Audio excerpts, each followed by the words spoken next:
கிட்ட பேசலாம் நீயா இருக்க மாட்டடா. உன்னோட லோவஸ்ட் ஃபேஸ் ஆஃப் லைஃப்ல ரீனா தான் உன் கூட இருந்திருக்கா.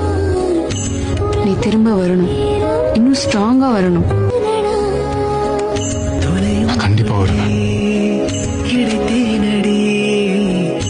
நான் உன்னை நம்புறேன் அர்ஜுன், ரொம்ப நம்புறேன். அதோட யாரையும் நம்பவும் தோணல. என் மைண்ட மாத்திர பவரும் கிட்ட இருக்குன்னு சொல்றேன். நீ இந்த வேலையை நீ நினைக்கிறத விட பெட்டராகவே பண்ணிட்டு இருக்க அர்ஜுன். உனக்கு அந்த வழியை நான் இருக்கிற வரைக்கும் தரமாட்டேன். உன் கூட இருக்கும்போது ஒரு ஹோம் ஃபீல் வருது. இப்போ உன் முன்னாடி நிக்கிறப்போ ரொம்ப சந்தோஷமா இருக்கு. உன் லைஃபோட பர்பஸ் என்னன்னு கேட்டுருப்பல, அது ரீனா தான். இப்ப நான் கூட வந்தா ப்ராப்ளம் கிரியேட் பண்ணுவேங்கிற மாதிரி சொல்றேன். தயவு செஞ்சு அவளை உன் வாழ்க்கையில இருந்து விட்டுறாத, கெட்டியா புடிச்சுக்க. அந்த ஹக் எனக்கு எல்லாமே சரியாயி திரும்ப கிடைச்ச மாதிரி. எல்லாம் சரியாயிடும். இனி என்னாலும் பரவாயில்ல, நான் இருக்கேன்னு சொன்ன மாதிரி இருந்துச்சு.